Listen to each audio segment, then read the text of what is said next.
یہ جمہوریت کا ایک بنیادی فرض ہوتا ہے کہ آپ کی حکومت عوام کے سامنے جواب دہ ہوتی ہے۔ اس سے پہلے کہ میں اپنی وزارت کے بارے میں بتاؤں، میں یہ ضروری سمجھتا ہوں کہ یہ ایک موقع ہے جس میں کہ ہم نے اپنے آپ کو اپنے ماضی کے ساتھ جوڑنا ہے کہ یہ ملک، اس کا قیام کیوں کر وجود میں آیا، اور وہ لوگ جنہوں نے اس ملک کی تخلیق میں ایک بنیادی سوچ رکھی جو کہ علامہ اقبال کے الہ آباد کے خطبے سے پتہ چلتی ہے، اور وہ تھی کہ اس ملک کی بنانے کی ضرورت اس لیے محسوس ہوئی بیکاز علامہ اقبال یہ سمجھتے تھے کہ متحدہ ہندوستان میں، اس وقت کے متحدہ ہندوستان میں مسلمانوں کی کیا، ان کا مستقبل کیا ہو سکتا ہے، ان کا سیاسی مستقبل کیا ہو سکتا ہے، ان کا ثقافتی مستقبل کیا ہو سکتا ہے۔ ان کی دو نکات جو کہ اس خطبے کا ایک نچوڑ ہیں، وہ تھا کہ اپنی سیاست اور اپنی ثقافت۔ اب جغرافیائی طور پہ تو ہم نے اس ملک کو حاصل کر لیا، لیکن نظریاتی طور پہ ہم ان اصولوں پہ اپنی عمارت کھڑی نہیں کر سکے۔ ہمیں اپنے جو بنیادی رکن تھے ان سے ہمیں جوڑنا ہوگا، اور اس جوڑنے کے لیے ہماری خوش قسمتی یہ ہوئی کہ پاکستان تحریک انصاف، جس کا وجود 1996 میں آیا، لیڈرشپ نے، عمران خان کی لیڈرشپ میں، انہوں نے ایاک نعبد و ایاک نستعین کی بنیاد پہ اپنی جماعت کی بنیاد رکھی، اور اپنے آپ کو اس سفر پہ گامزن کیا جس سے کہ اس ملک کو حاصل کرنے کے لیے جو بنیادی ہدف تھے ان کو حاصل کرنا مقصود تھا۔ انہوں نے آ کر رائٹ اور لیفٹ کی سیاست کو سائڈ پہ کر کے رائٹ اینڈ رانگ کی سیاست کو شروع کیا۔ یہی بیانیہ جو کہ ہم لے کے چل رہے ہیں آج، ایک وہ بیانیہ ہے جس میں کہ ہم یہ سمجھتے ہیں کہ جو سیاست کا مقصد ہے وہ فلاحی ریاست قائم کرنا ہے۔ دوسری طرف وہ سیاست ہے جس میں کہ ذاتی مفادات کا حصول ہے۔ ہم یہ سمجھتے ہیں کہ پاکستان کا جو مستقبل ہے وہ اسی سے جڑا ہوا ہے کہ ہم اس ملک کے بنیادی مقاصد کو اپنا ہدف بنائیں، ہم وہ ریاست بنائیں جس میں کہ عوام کی خدمت پہلی ترجیح ہو۔ اور اس سلسلے میں جو پرائم منسٹر عمران خان کا ویژن ہے وہ یہ ہے، چونکہ وہ بنیادی طور پہ خود غریب پرور، اس ملک سے سنسیئر اور ایک ہارڈ ورکنگ محنتی شخصیت ہیں، اور ان کی جو بنیادی سوچ ہے وہ اس پہ مبنی ہے کہ اس ملک کو کس طرح سے آگے بڑھایا جائے، کس طرح سے اس ملک میں احتساب ہو، انصاف ہو، میرٹ ہو، اور کس طرح سے ہم اس اپنی جو حکومت ہے اس کو ہم کس طرح سے ایک فلاحی ریاست جس کی انسپریشن ریاست مدینہ سے لی گئی، جس کے بنیادی ستون رحم، احساس اور انصاف ہے۔ ان اہداف کا حصول ممکن ہوا جب 2018 میں ہماری حکومت آئی، اور ہماری جو بھی پالیسیز تھیں وہ اسی فلسفی کے تحت تھیں، چاہے وہ ہماری دفاعی، معاشی، ثقافتی، جتنی بھی ہماری پالیسیز تھیں وہ بنیادی طور پر اسی سوچ کے گرد گھومتی تھیں۔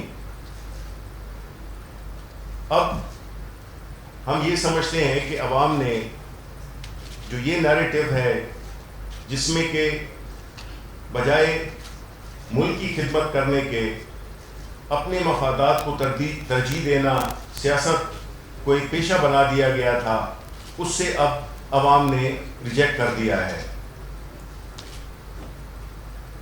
آپ جانتے ہیں کہ آج کل کے دور میں ہماری وزارت کے کانٹیکس میں ہمارا چیلنج صرف یہ نہیں ہے کہ ہم حکومت کی پالیسیز اور جو بھی ہم نے اچیومنٹس کیے ہیں اس کی تشہیر کی جائے، بلکہ ہم نے دونوں محاذوں پہ، اندرونی اور بیرونی دونوں محاذوں پہ ہم نے لڑنا ہے۔ اور اس سچویشن میں ہماری وزارت اطلاعات کا جو رول ہے وہ بہت زیادہ اہم ہو جاتا ہے۔ 5th جنریشن وار آپ سب جانتے ہیں کہ وہ اس وقت چل رہی ہے۔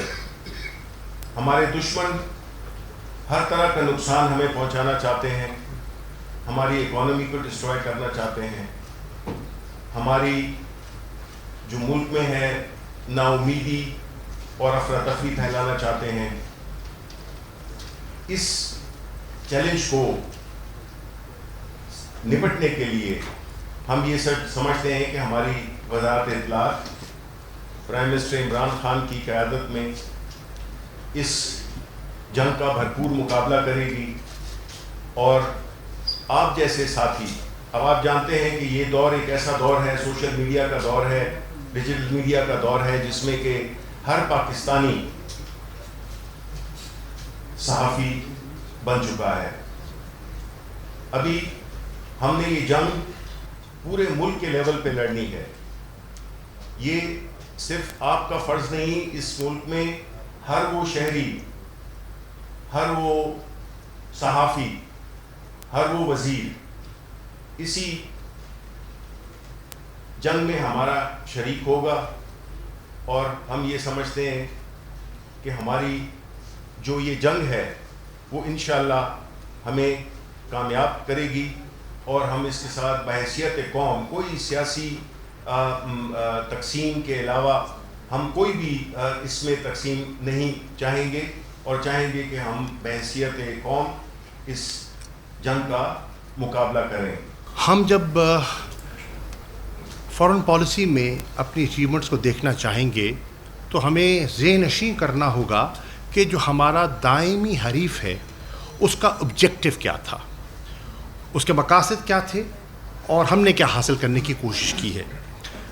مختصر وقت میں صرف میں 4 چیزیں آپ کے سامنے رکھنا چاہوں گا، اور یہ عرض کرنا چاہوں گا کہ ہندوستان کی ایک سٹیٹڈ پالیسی رہی ہے کہ پاکستان کو ڈپلومیٹک آئسولیشن کی طرف دھکیلا جائے، تنہائی کی طرف، سفارتی تنہائی کی طرف، اور ہماری کوشش رہی ہے کہ ہم پاکستان کی ایفیکٹو ریپرزنٹیشن کریں، کیونکہ آپ نے دیکھا کہ پچھلے 5 سالوں میں سابقہ حکومت کا بیشتر عرصہ ایسا تھا کہ آپ کے ملک کا وزیر خارجہ ہی نہ تھا، تو بہت سے آپ کی جو نقطہ نظر ہے فورمز پر وہ پیش نہیں کیا جاتا تھا۔ تو ایک dramatic shift can be seen from diplomatic isolation to effective representation, اور اس کی 4 میں چیزیں آپ کے سامنے پیش کرنا چاہوں گا۔ پہلا ہمارا آبجیکٹو تھا کہ ہمارے جو درینہ تعلقات ہیں، ہمارے دوست ہیں، ان رشتوں کو ہم دوبارہ ریوائٹلائز کریں اور نئی انڈرسٹینڈنگ جو ہیں ہم فوج الائنس جو کہتے ہیں انڈرسٹینڈنگس کو فوج کریں. اس میں آپ نے دیکھا جہاں تک ڈپلومیٹک آئسولیشن کی ان کی کوشش تھی ہندوستان کی، انہیں ناکامی ہوئی. پاکستان کو کامیابی ہوئی. اور آج اگر آپ ساؤتھ ایشیا میں دیکھیں کہ پاکستان نہیں، جتنی ممبر اسٹیٹس ہیں وہ ہندوستان کے جو ایکسپینشنسٹ ڈیزائنز ہیں اس پر انہیں معترض ہیں. پاکستان تو کہتا ہی رہا، لیکن آج جس شد و مد سے چین ہندوستان کے ایکسپینشنسٹ اور ڈیزائنز کو کوشچن کر رہا ہے، چیلنج کر رہا ہے، اور سٹینڈ آف آپ نے دیکھا لداخ میں، وہ آپ کے سامنے ہے. نیپال آج جس طرح جو بالکل ان کے پہلو میں تھا، جس طرح آج ان کو کوشچن کر رہا ہے، ان کی پارلیمنٹ کے ریزولوشن آپ کے سامنے آئے ہیں، آپ کے سامنے ہے. بنگلہ دیش جو ہمیشہ ان کے کیمپ میں تصور کیا جا رہا تھا، اور جب سے یہ سٹیزن امینڈمنٹ ایکٹ آیا ہے، NRC آئی ہے، اور جب سے انہوں نے کہا کہ بنگالیوں کو دیمک سے تشبیہ دی ہے، تو آپ نے دیکھا کہ ایک سرد موری وہاں نمایاں دکھائی دے رہی ہے. تو ساؤتھ ایشیا جس سے وہ ہمیں آئسولیٹ کرنا چاہ رہا تھا، آج ہندوستان کو ایک نئی نظر سے دیکھ رہے ہیں. ہم نے جو ہمارے درینہ تعلقات تھے ان کو ایک نیا رخ دینے کی کوشش کیا. مثال کے طور پہ چین آپ کا ایک دوست، آزمایا ہوا دوست، آپ کی ان کے ساتھ ایک اسٹریٹجک پارٹنرشپ رہی ہے، عرصہ دراز سے رہی ہے. ہم نے کوشش کی ہے کہ اپنے نئے حالات کو سامنے رکھتے ہوئے اس اسٹریٹجک پارٹنرشپ کو ایک نیا جو ایک اکنامک پارٹنرشپ میں کنورٹ کریں، from a strategic relationship to an economic partnership. کیونکہ ہم سمجھتے ہیں کہ ہمارا ایک شیئرڈ آبجیکٹو ہے. میری رائے میں دنیا بدل رہی ہے، اور پوسٹ کووڈ آپ دیکھیں گے کہ دنیا میں جو آپ فلکس دیکھ رہے ہیں آج، وہ ایک آپ کو واضح پیٹرن ایمرج کرتا ہوا دکھائی دے گا. اس کی کچھ شروعات آپ کے سامنے آ چکی ہیں. تو اس کے اندر ہم نے دیکھنا ہے کہ پاکستان اور چین کے جو درینہ تعلقات ہیں ان کو مزید مستحکم کیسے کرنا ہے، اور اس شیئرڈ آبجیکٹو کو آگے لے کے کیسے چلنا ہے. اور اس کی ایک زندہ مثال CPEC 2 ہے. اس میں واضح ہم نے ہدف طے کیے ہیں، جس میں انڈسٹریل ریلوکیشن ایک ہے، ایگریکلچرل پروڈکٹیوٹی انہانسمنٹ دوسری چیز ہے، پاورٹی ایلیویشن تیسری ہے، اور ہیومن ریسورس ڈیولپمنٹ چوتھی ہے. پھر آپ دیکھیں ترکی کے ساتھ بھی آپ کے درینہ تعلقات، بہت عمدہ تعلقات. لیکن ترکی کے ساتھ وزیر اعظم جب وہاں تشریف لے گئے، اسد عمر صاحب بھی تشریف فرما ہیں، تو وہاں لنچ کی ٹیبل پر ایک فیصلہ ہوا کہ ہمارا ایک نیا اکنامک اور فائنینشیل ارینجمنٹ، ایک فریم ورک ان کے ساتھ طے ہونا چاہیے جس سے ٹریڈ اور انویسٹمنٹس کو پروموٹ کیا جائے. وہ ایک حقیقت بن چکا ہے. اس کے ساتھ ساتھ آپ دیکھیں یورپین یونین آپ کا بہت بڑا ٹریڈنگ پارٹنر ہے. آج اس کے ساتھ آپ نے ایک نیا اسٹریٹجک انگیجمنٹ پلان جو ہے ایک دورست اس کو سائن کیا ہے، اور یہ ان 2 سالوں میں ہوا ہے. اس کے بعد افریقہ ایک بہت بڑا کانٹیننٹ، 1.3 ارب کی آبادی، بے پناہ مارکیٹ. ہماری اس پر توجہ نہیں تھی.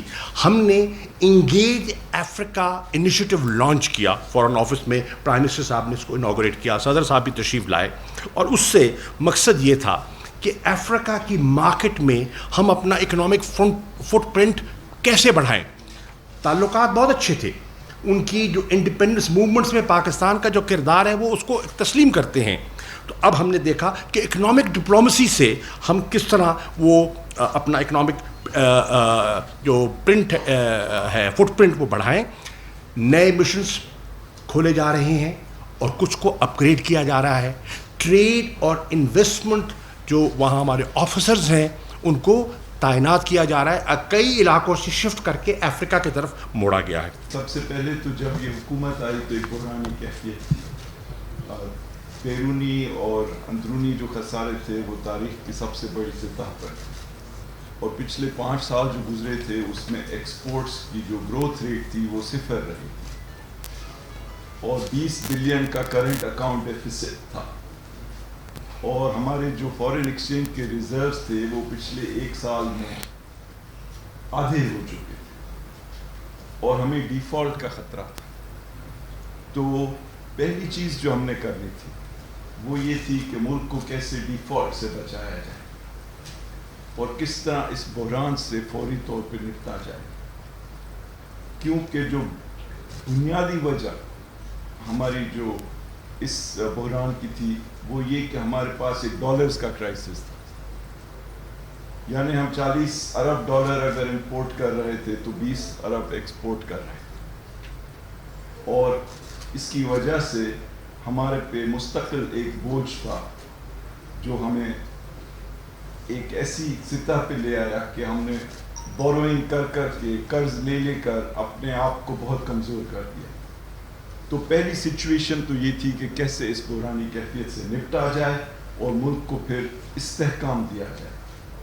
اس کے لیے آپ کو پتہ ہے کہ حکومت نے بڑے فیصلے کیے اور IMF کے ساتھ ایک تعلق بنایا, ایک لینڈ مارک اگریمنٹ کی, جس کی وجہ سے پھر جو دنیا کے بڑے دوسرے ادارے تھے, world bank, Asian development bank اور ہمارے دوست ممالک سب آگے بڑھے اور انہوں نے اس سچویشن میں ہماری مدد کی اور ہم نے ریزروز کو اپنے استحکام دیا, اپنے فارن ایکسچینج کے ریزروز کو بڑھایا.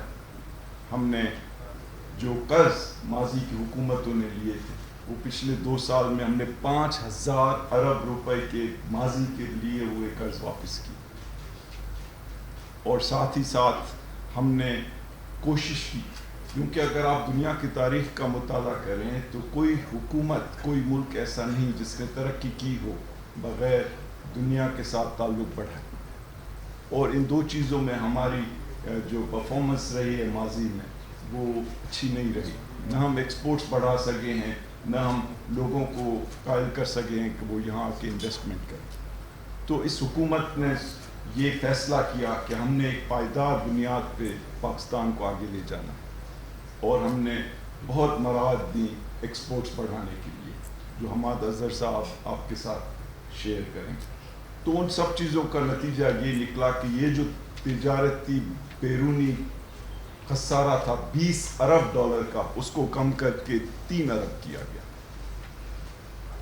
اور یہ ایک تاریخی پرفارمنس ہے اس حکومت کی پچھلے 2 سال میں کہ ایکسپورٹس بڑھانے کے لیے مراحل دی گئیں اور امپورٹس کو خصوصی طور پہ جو لگژری آئٹمس ہیں ان پہ ٹیکسز لگا کر اس کو کم کیا گیا. اب آپ آئیں کہ ایکسپینڈیچر, ایک بڑی وجہ ہمارے بحران کی یہ تھی کہ حکومت جو ہے خصوصی طور پہ الیکشنز کے دوران حد سے زیادہ اخراجات کرتے ہیں اور جو پروجیکٹس بھی کیے جاتے ہیں ان میں کوئی کاسٹ کی کنسیڈریشنز کو آگے نہیں رکھا. تو ہم نے یہ پچھلے 2 سال جو گزرے ہیں بہت سختی سے اخراجات, حکومتی اخراجات کو کنٹرول کیا اور آپ نے دیکھا کہ کابینہ کی تنخواہیں تک کم کی گئیں, پریزیڈنٹ اور پرائم منسٹر کے ہاؤسز کے بجٹ کم کیے گئے, حتیٰ کہ فوج کی جو اخراجات ہیں ان کو بھی منجمد کیا گیا اور سول حکومت کے اخراجات کو کم کیا گیا. اور میں اس کے لیے پریزیڈنٹ صاحب, پرائم منسٹر صاحب, ہماری جو ڈیفنس کی قیادت ہے ان سب کا شکر گزار ہوں کہ پاکستان کی تاریخ میں ایسے نہیں ہوا کہ اتنے زبردست طریقے سے کاسٹ کو کنٹرول کیا جائے اور کاسٹ اوپر سے کنٹرول کیے جائے. یہ نہیں کہ لوگوں کی جو دینے والی چیزیں ہیں ان کو روکا جائے لیکن اوپر عیاشی چل رہی ہے.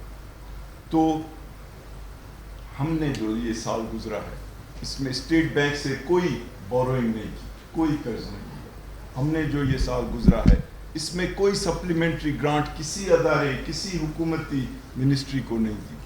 ہم نے طاقتور لوگوں کو نو کہا تاکہ ہم ملک کی جو میکرو اکانومی ہے اس کو اسٹیبلائز کریں.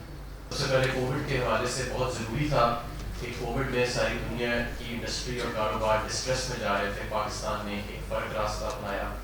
ہم نے سپلائی چینز کو اور سپلائی روٹس کو مکمل طور پہ بحال رکھا اور تھرو آؤٹ دا کووڈ کے جو اسمارٹ لاک ڈاؤن کے امینڈڈ لاک ڈاؤن سے کسی قسم کی شارٹیج کسی بھی پروڈکٹ کی نہیں آنے کی. اس کی وجہ یہ تھی کہ بر وقت اسینشیل انڈسٹریز کو کھولا گیا اور بر وقت ہم نے جو اپنی کنسٹرکشن کے فیزز میں کھولا اور مارکیٹس کو کھولا, اور ہم میڈیکل کی جو سپلائی روٹ ہے اس کو بھی ہم نے کھولا. اور آج الحمدللہ ہمارے ملک میں جب کووڈ کا سلسلہ یہ پورے اپنے عروج پہ تھا تو کسی قسم کی سپلائی چینز کے اندر کسی قسم کی ہمیں ڈسٹرپشن نہیں نظر آئی. ہم نے اسی دوران کاروباروں کے لیے جو ریلیف دی, ریلیفس کا ذکر آلریڈی کر چکے ہیں کہ اسٹیٹ بینک کی ریسکیڈولنگ, پیرول فائنینسنگ تھی, 30 لاکھ 35 لاکھ چھوٹے کاروبار جو تھے ان کے 3 ماہ کے بجلی کے بل معاف کر کے ان تک بھی ہم نے اپنی جو ریلیف ہے وہ پہنچائی. ٹیکس فری بجٹ دیا گیا, یہ نہ صرف کہ ٹیکس فری بجٹ تھا بلکہ اسٹیٹ بینک آف پاکستان بلکہ جو ٹیکس فری بجٹ کے علاوہ اس میں ہم نے ٹیکسز کی شرح کو کم کیا. 2 سال سے ہم انپٹس کے اوپر جو ٹیکسز ہیں انڈسٹریل انپٹس کے اوپر, ان کے اوپر کسٹمز ڈیوٹیز کو ہم کم کر رہے ہیں, اور ہزاروں پروڈکٹس ایسے ہیں جس پہ ہم کسٹم ڈیوٹی کو 0% پہ لا چکے ہیں. ود ہولڈنگ ٹیکسز کے اندر ہم کمی لے کے آئے کسٹم ڈیوٹیز میں, اور سیلز ٹیکس کی اسپیشل رجیمس کو بھی ختم کر کے اسٹینڈرڈ رجیم کی طرف لیا گیا ہے. کنسٹرکشن سیکٹر کے لیے ہم ایک پیکج لے کے آئے, ایک منفرد پیکج تھا, اور آپ نے دیکھا اس کے اثرات سامنے نظر آنا شروع ہو گئے ہیں. کنسٹرکشن پیکج کے اندر کنسٹرکشن سیکٹرز کے اندر اور افیلیٹڈ جو انڈسٹریز ہیں, اب ہمیں ایک ایکٹیویٹی کا عروج نظر آ رہا ہے, اور میں یہ سمجھتا ہوں کہ مانسون سیزن ختم ہونے کے بعد اس میں مزید اضافہ ہوگا. مانسون کے دوران ویسے کنسٹرکشن کام ہوتی ہے لیکن پھر بھی ہمیں اس میں تیزی نظر آ رہی ہے. ہم اسی دوران 2 نئی پالیسیز لے کے آئے پچھلے چند ماہ کے اندر. Electric vehicle policy 2 to 3 wheelers اور بس اینڈ ٹرکس کے لیے اناؤنس ہو چکی ہے, اور موبائل مینوفیکچرنگ پالیسی. اور اس سال ہم دیکھ رہے ہیں کہ یہ الیکٹرک وہیکلس 2 to 3 ویلرز کی پروڈکشن جو ہے اس کو ہم اس سال انشاءاللہ تعالیٰ فورسی بھی کر رہے ہیں اس پالیسی کے نتیجے میں. موبائل مینوفیکچرنگ پالیسی کے نتیجے میں جو اسمارٹ فون کی لوکل مینوفیکچرنگ ہے اس کی آلریڈی جو ایک ٹیک آف ہو چکا ہے, اور ہم ملٹیپلائی کر رہے ہیں, اور انشاءاللہ تعالیٰ ہماری ایکسپورٹ شروع ہونے والی ہے لوکلی میڈ اسمارٹ فونس کی. اور یہ آپ کو یاد ہوئے گا کہ پہلے سال میں ہم نے ایک ڈربس کا سکسیزفل تجربہ کیا تھا, جس سے پورے پاکستان میں جو 70% ہمارے جو ہم فون استعمال کرتے ہیں وہ اسمگلڈ ہوتے تھے, وہ ہم نے ایلیمنیٹ کر دیا ٹیکنالوجیکل سولوشن کے ذریعے. اس کے بعد میں آگے آؤں گا اسٹیٹ اونڈ انٹرپرائزز کے اوپر. 5 ادارے جو ہیں جو منسٹری آف انڈسٹریز کے اندر آتے ہیں ان کو ٹرانسفر کر دیا گیا ہے, دوسرے اداروں کے اندر مرج کر دیا گیا ہے. یہ کیا گیا ہے کاسٹ سیونگس کے لیے اور بیٹر مینجمنٹ کے لیے. اور اس میں پاکستان مشین ٹول فیکٹری, انار Petrotex limited, department of explosives, institute of engineering and fertiliser اور institute of engineering and technology شامل ہے. اور باقی اداروں کو بھی انہی لائنس کے اوپر ہم جو انسٹیٹیوشنل ریفارمس کی وزیر اعظم کی کمیٹی ہے ان کے ریکمنڈیشنس کے مطابق کر رہے ہیں.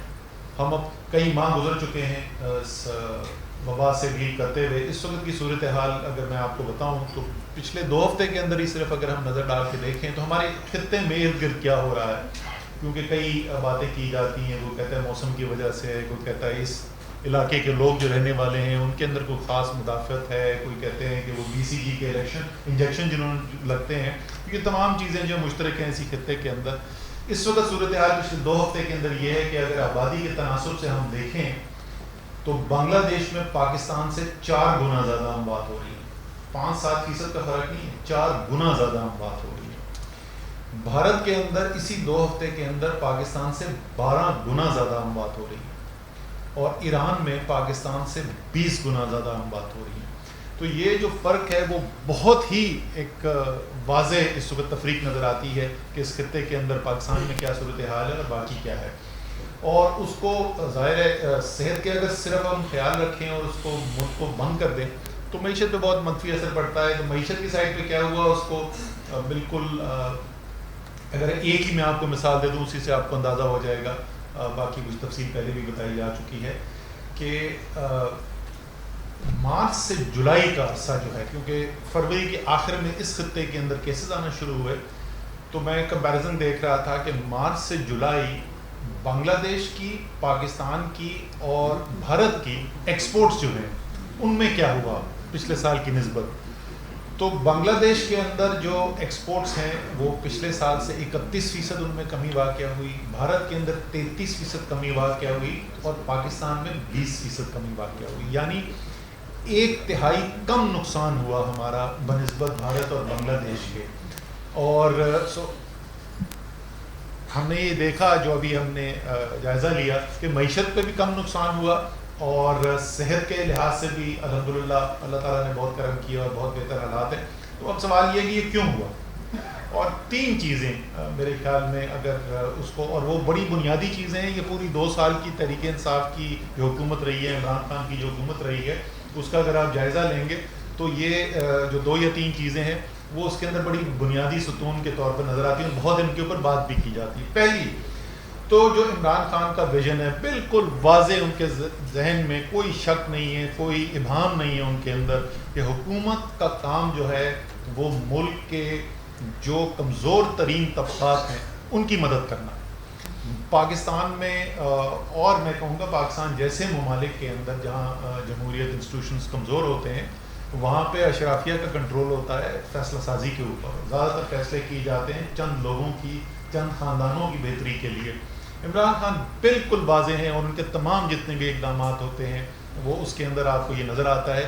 اسی لیے اس کے اندر بھی جب پہلے دن جس وقت پاکستان کے تمام لیڈرز کھڑے ہو کے لاک ڈاؤن تو مطالبہ کر رہے تھے, جہاں کوئی کسی کو فکر یہ نہیں تھی کہ سب کا اگر روزگار چھن جائے گا تو ان کی زندگی کیسے گزرے گی, اور ایک بہت بڑا حصہ میڈیا کا بھی یہی مطالبہ کر رہا تھا.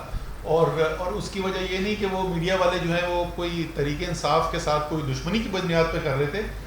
ہم جس معاشرے کے حصہ ہیں, جو پولیٹیکل لیڈرز ہیں, جو میڈیا کے اونرز ہیں, جو میڈیا کے بڑے اینکرز ہیں, ہم صاحب ثروت لوگ ہیں, اور زیادہ تر ہم میں سے جو لوگ ہیں وہ اس کا نہیں سوچتے کہ جو سب سے کمزور ہے کہ اس کے اوپر کیا گزر رہی ہوگی. لیکن عمران خان نے پہلے دن سے یہ بات کی, بڑی تنقید بھی اس کے اوپر ہوئی.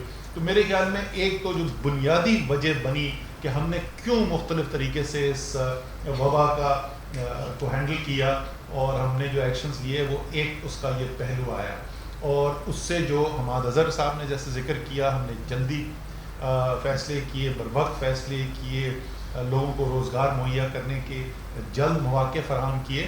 اور دوسرا جیسے ڈاکٹر حفیظ شیخ کہہ رہے تھے اور ابھی آپ کو ثانیہ نشتر اس کی تفصیل بتائیں گی کہ ایسا ایک ان لوگوں کی جو سب سے کمزور طبقے سے تعلق رکھتے تھے ان کی مدد کرنے کے لیے ایک ایسا پروگرام جو پاکستان میں جس کی کوئی نظیر ہی نہیں ملتی, بہت بڑے اسکیل کے اوپر وہ پروگرام کیا گیا. ڈاکٹر ثانیہ نشتر نے بہت ہی زبردست کام کیا ہے, جتنا ان کو خراج عقیدت پیش کی جائے وہ کم ہے. ڈاکٹر حفیظ شیخ نے فائنانس منسٹر ہوتے ہوئے میں آپ کو اس بات کی گواہی دے سکتا ہوں کہ کبھی ایک دفعہ بھی انہوں نے یہ نہیں بات کی کہ کس طریقے سے جو بجٹ ہے, یہ جو فائنینسنگ ہے وہ آڑے میں آئے جو مدد کرنی ہے اس کی. اور اس کے باوجود میں ان کو مبارکباد بھی دینا چاہتا ہوں کہ وہ جس کو بولتے ہیں یہ اوپن دا چیک بکس, اس کے باوجود جو ہے وہ فسکل ڈیفیسٹ جو ہے وہ بھی کنٹرول کرنے میں کامیاب ہوا. جو IMF کا ایسٹیمیٹ تھا اسے بہت کم ہمارا فسکل ڈیفیسٹ ختم ہوا. احساس پروگرام میں 140 سے زیادہ اقدامات ہیں جو کہ 34 منسٹریوں کے دائرہ کار میں آتے ہیں, مگر جو تخفیف غربت کی منسٹری کے دائرہ کار میں جو آتے ہیں اس کی پرفارمنس کے بارے میں کچھ اعداد و شمار آپ کے سامنے رکھنا چاہتی ہوں. سب سے پہلے احساس کفالت, یہ اس کے ذریعے 70 لاکھ خاندانوں کو ماہانہ وظیفے اور بچت بینک اکاؤنٹ کی سہولت دی جاتی ہے. احساس بلا سود قرضہ ان لوگوں کے لیے ہے جو چھوٹے کاروبار کرنا چاہتے ہیں, اپنے پاؤں پہ کھڑا ہونا چاہتے ہیں. ان کے لیے ملک کے 100 پسماندہ اضلاع میں 29 ارب مالیت کے پچھلے سال 8,44,000 قرضے دیے گئے, جس میں سے 45% خواتین کو دیے گئے. احساس آمدن اس سے ایک منسلکہ پروگرام ہے جو کہ پاکستان کے 23 پسماندہ ترین ضلعوں میں اس وقت جاری ہے, اور اس میں 1.5 ارب کے چھوٹے سطح کے کاروباری اثاثے دیے جاتے ہیں. انتہائی غریب خاندانوں کو 60% خواتین کو دیے جاتے ہیں, اور ان اثاثوں میں مال مویشی, دکان کا سامان اور اس قسم کے اثاثے شامل ہوتے ہیں. احساس انڈر گریجویٹ اسکالرشپ پاکستان کی تاریخ کا سب سے بڑا اسکالرشپ پروگرام ہے. 4 سال پہ محیط 20 ارب کا یہ پروگرام 2 لاکھ طلباء اور طالبات کو اسکالرشپ کے لیے مختص ہے, اور پچھلے سال ہم نے 4.9 ارب کے 50,500 اسکالرشپس